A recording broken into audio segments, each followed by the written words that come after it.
Good morning. Good morning. What a wonderful day it is for our city.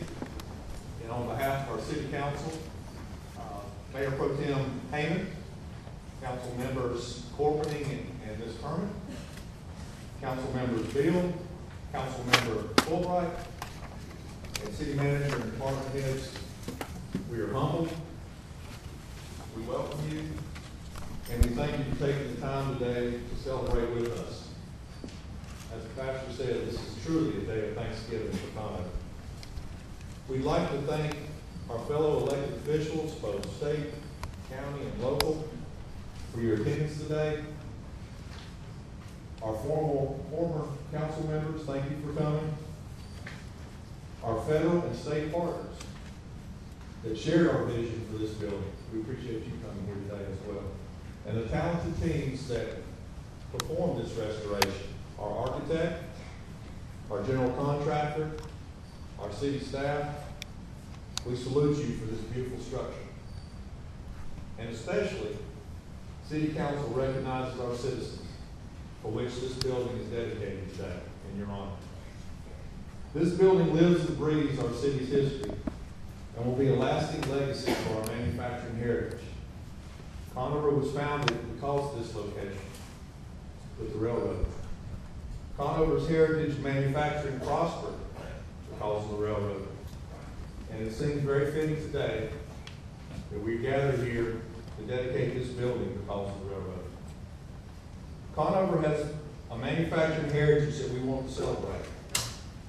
Mr. Dwight Rocket, lifelong collector, graciously placed in the city's care several pieces of his family's collection. To my left is the actual baggage cart from the original depot at Conover. In essence, this artifact helped shape our community. Imagine this cart transporting on and off the train crops, mail, furniture, and textiles, supplies for our downtown merchants, and yes, I'm sure it even brought a few shiny bicycles and new Easter dresses from Sears and Roebuck Catawba. To my right is one of the earliest examples from the Buggy Company. Started in Conover in the late 1800s, located one block behind me. And to share a piece of Conover trivia, Mr. Bullock was first to use metal spokes in his buggies. When Henry Ford discovered this design, he came to Conover, purchased the patent. I was talking to his grandson, Mr. Bullock. They purchased the patent for somewhere close to $500, and then used this design on his 1928 Model A Ford. This one-horse buggy, this particular one, carried mail to our citizens in Conover at the turn of the century. We were fortunate enough to also locate one of the original benches from our depot. Imagine a businessman waiting to board a trip to New York City, or loved ones in anticipation of a returning military family member that had been serving overseas. This bench centered behind me was placed in our care by Mr. C.S. Wheeler, who served as the train engineer that came through Conover for 38 years. Our council is committed to passing on our city's heritage to future generations. We believe strongly instilling in our children a sense of pride and heritage connection in their city is paramount to their desire to return and raise a family in Conover. We appreciate this great start, and we have plans of adding 50 more historic photographs and artifacts. This city, our city council recognizes today Conover Troop 322 Scout Clay Abernathy, son of Shuford and Jane Abernathy, for his legal project for restoring, transporting, and displaying these artifacts, and to Dwight Rocket and the C.S. Wheeler family for their generation. Let's show our applause.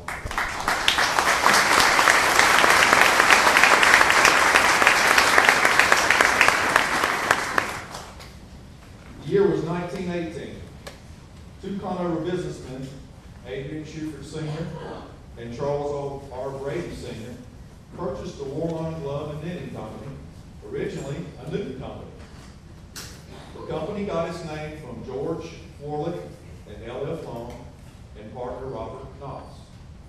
After its purchase in 1918, Shuford and Brady moved the business to a newly constructed building in Conover. This facility we dedicate today as the Conover Station. The new Warlawn Manufacturing Company was a booming success from the start. The first floor housed the Conover Knitting Company, a manufacturer of men's and ladies' hosiery, and on the second floor, where we are now, was the glove manufacturer. Warlawn Glove Manufacturing's company grew steadily into a notable manufacturer of work gloves and sheer hose. 6 additions were made to the original building to accommodate the expansion of this business. Nearly 100 citizens were employed here at the Warlawn Company. Most lived within walking distance of the plant. Workers in the knitting operation were mostly young ladies, young mothers like Miss Catherine Brown, mother of former council member Brown.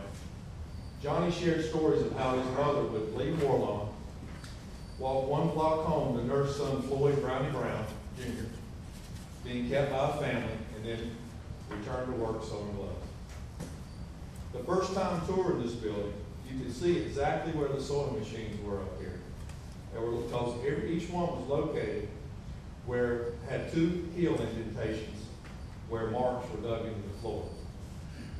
In 1925, Shuford and Brady dissolved their partnership, and with Shuford taking the Warlawn business and Brady taking their second partnership, which was the Hickory Handle Manufacturing Company, located just north on the track, and was later retooled and used for dining room furniture and bedroom furniture, and called Conover Furniture Company. Conover Furniture Company grew into the largest employer base in Conover. After the Depression of 1928 to 1932, and the death of Mr. Brady in 1933, the J.E. Broyhill Industries of Lenore purchased the plant, but kept the original name. The plant would close in the 70s and become the plant of Broyhill Industries until its closure in 2004. In 1945, A.B. Shuford Jr. expanded the Warlawn glove and knitting business, built a new facility on Conover Boulevard, a building now occupied by Rock 10. This building here was used by Broyhill until its closure. It was an honor recently to host a preview tour of this building to all former and retired employees, several in their late 80s and early 90s. It was touching to hear their sense of pride, even today, when speaking of what they built and accomplished right here. So that brings us here today. The North Carolina Department of Transportation Rail Division believed in our vision in this 28-acre site. In 2008, they designated Conover as one of 9 future passenger rail stops between Asheville and Salisbury, and invested $2.1 million in funding to make this building a reality. A pedestrian bridge from this floor to a loading platform has been approved for funding in the Transportation Improvement Plan for 2017. Rail is investing in these 9 cities with a long-term goal of restoring passenger rail to western North Carolina. Conover is very grateful for our partnership with North Carolina DOT. Your designation of Conover and investment in this facility provided Conover a cornerstone to leverage our success. In addition, Conover has completed and been awarded an additional $4.7 million in grants for a water sewer infrastructure, a stormwater retention feature under construction, new community library, much needed community space, and in 2012, a city park that increases our open space in the city by 50%. This park will include a covered shelter, walking paths, and a playground. Our city's momentum will continue on this site. Future plans next door include job creation where the Conover Furniture Plant once stood. Our council formed a partnership with CBCC to construct a state-of-the-art business accelerator housing the Manufacturing Solutions Center, currently located in CBCC's East Campus. Federal and state agencies believe in our vision and have awarded Conover over $3 million in grants necessary to fund this structure. Director Dan St. Louis and his team have assisted textile companies for over 20 years and now have expanded this business model to other industry categories. In fact, Manufacturing Solutions Center was recently attributed to creating 53 jobs just in the last quarter. Probably Catawba County is one of the best kept secrets. Groundbreaking on this new facility is planned for January 2012 with completion by year's end. All starter company clients mentored by Manufacturing Solutions Center will be allowed to grow their business for a specific period of time, then move out on their own. Our council's goal is that they will be connected to our region and select available manufacturing space in our county. A real win-win for job creation for our entire region. We have been very blessed in Conover, and for that, we are thankful. Just last night, our council and city manager had the privilege of attending an awards dinner in Raleigh. This was sponsored by the North Carolina League of Municipalities. This award was awarded to Conover as the North Carolina Susan Burgess Sustainability Award for 2011. Conover, along with one other city, Wilmington, North Carolina, were the cities selected for this honor. This award was presented to Conover as recognition for our city's commitment and leadership in environmental stewardship. So today we dedicate this building named Conover Station on behalf of our citizens of Conover. Council's sincere hope is this building will serve generations as an extension of our downtown and a gateway hub of commerce. Thank you so much.